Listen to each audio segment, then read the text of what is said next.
With the events of 9/11, a new chapter of the protest movement was written. Just as protest singers in the past targeted Vietnam in the Nixon administration, during the 2000s, the Iraq War and the Bush administration became the new targets of choice. A wide range of other issues, such as racial stereotypes, healthcare, gun violence, and climate change, were addressed as well. Right now, we're going to consider the 10 best protest songs of the 2000s. Number 10, Somalia, KNAAN. This is from the Somalian Canadian rapper's 2009 album, Troubadour. The song effectively shines a spotlight on the real-life plight that has taken place in Somalia. Because of KNAAN's personal experience fleeing Somalia as a youth in 1991 during the outbreak of the Civil War, there is a sense of heartfelt realism to the song. Somalia is just one example of why KNAAN is one of the most articulate and socially conscious hip-hop artists of the 2000s. Number 9, Boom, System of a Down. Boom is from System of a Down's 2002 album, Steal This Album. System's Serge Tankian is no stranger to politically charged lyrics, but this may be one of the band's most direct songs. Boom strongly links corporate greed with weapon manufacturing to the detriment of society. This protest song is one of the more potent contributions to the protest movement. Number 8, The Revolution Starts Now, Steve Earle.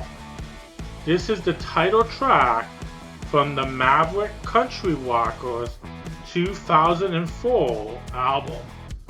Earle is no stranger to political activism. Back in the 70s, he protested the Vietnam War, and in recent times, he protested the war on Iraq, played anti-landmine concerts, and has been heavily involved in the anti-death penalty protest movement. Earle intentionally released the album The Revolution Starts Now to coincide with the 2004 U.S. presidential election. The title track has also been used to promote the Michael Moore-directed anti-Bush documentary Fahrenheit 9/11. Number 7, War, OUTKAST.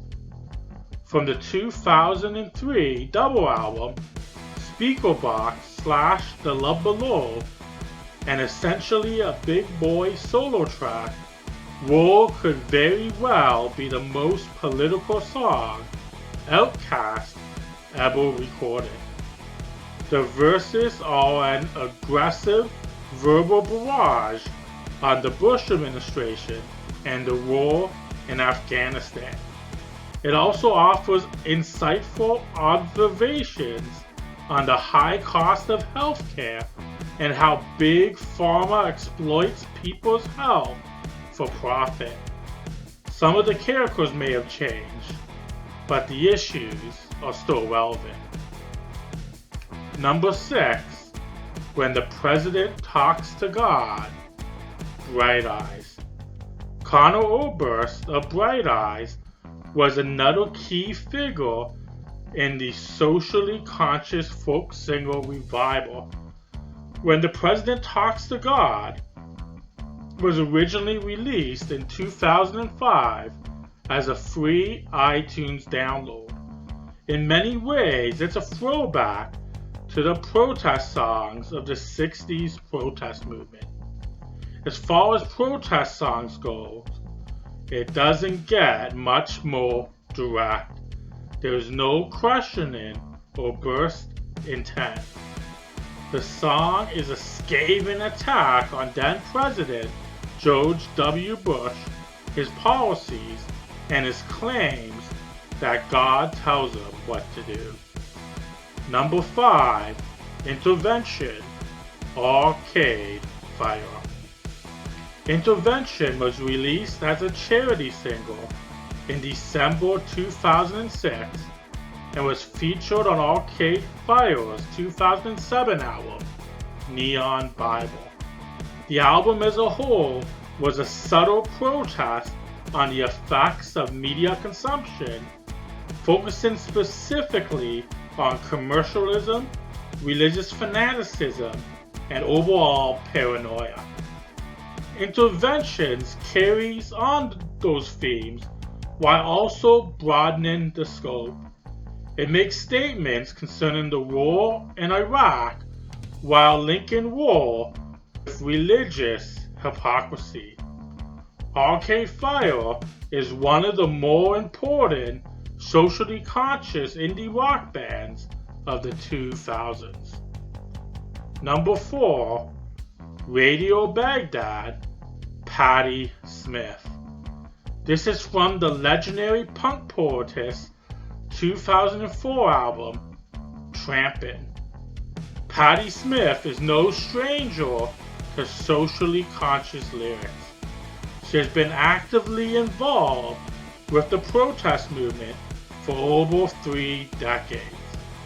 Radio Baghdad is an over 12-minute epic of a protest song. It has an extremely intense build-up, and it features thought-provoking stream of conscious poetry.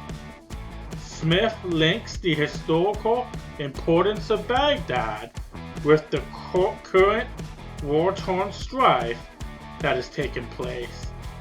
It also strongly denounces Western greed as a source of the conflict.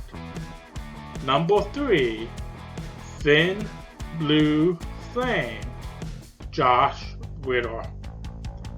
Thin Blue Flame is nearly 10 minutes long, and it is absolutely epic. In many ways, its dramatic use of visuals is like a modern day "A Hard Rains Are Gonna Fall" by Bob Dylan. The song combines all sorts of biblical allusions, and not only does it attack the Bush administration, but it also deals with religious hypocrisy and how wars are done in the name of God. So this tune is off Ritter's exceptional 2006 album, The Animal Years, which also featured another excellent anti-Iraq war song, Girl in the War. Josh Ritter was part of a revival of socially conscious folk singers that took place in the 2000s. Unfortunately, many of these, such as Ritter, maintained a lower profile than they deserve. Number 2, IDIOTEQUE, Radiohead. Lyrically, Thom Yorke often has explored the issue of climate change, both as a solo artist and as part of Radiohead. His 2006 solo album, The Erasure, extensively addressed the subject. Another notable example is IDIOTEQUE from Radiohead's 2000 album, Kid A, which includes the chilling lyrics, "Ice Age coming, throwing it in the fire. And we're not scaremongering, this is really happening." The tune also samples a computer music composition called Mild and Lisi by Paul Lansky. This contributes to an ominous feel. It serves as a pointed warning of what might happen if the status quo remains unchanged. Number 1. Paper Planes, M.I.A. Paper Planes is from M.I.A.'s 2007 album, KNAAN. This protest tune denounces violence and the stereotypical view of immigrants. The song was born from M.I.A.'s frustrations of trying to secure a U.S. work visa. So according to M.I.A., the paper planes in the song refers to the visa. As a British artist with Sri Lankan Tamil descent, she viewed herself as a victim of racial profiling. In connection with her visa problems, back in 2006, she was placed on the Department of Homeland Security risk list because of the political content of her lyrics. The song also effectively samples the Clash "Straight to Hell." That sample alone could be viewed as a statement of intent. M.I.A. is the very embodiment of the rebellious punk spirit of the Clash. Even though there may be genre and cultural differences, the objective of the music really wasn't that different. Also, the sound of the gunshot and cash register adds potency to the lyrical message. Concerning this, M.I.A. made the following statement: "You can either apply it on a street level and go, oh, you're talking about somebody robbing you and saying I'm going to take your money. But really, it could be a much bigger idea. Someone's selling you guns and making money. Selling weapons and the companies that manufacture guns, that's probably the biggest money maker in the world. So who says that the revolution can't have a beat that you can dance to?"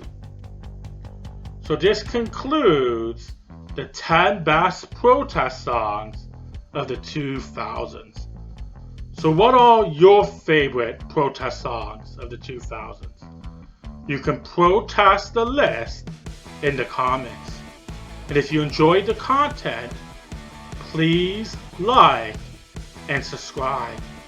And for more socially conscious content, check out the website ongoinghistoryofprotestsongs.com and the podcast Ongoing History of Protest Music. Thanks for watching, and please stay safe.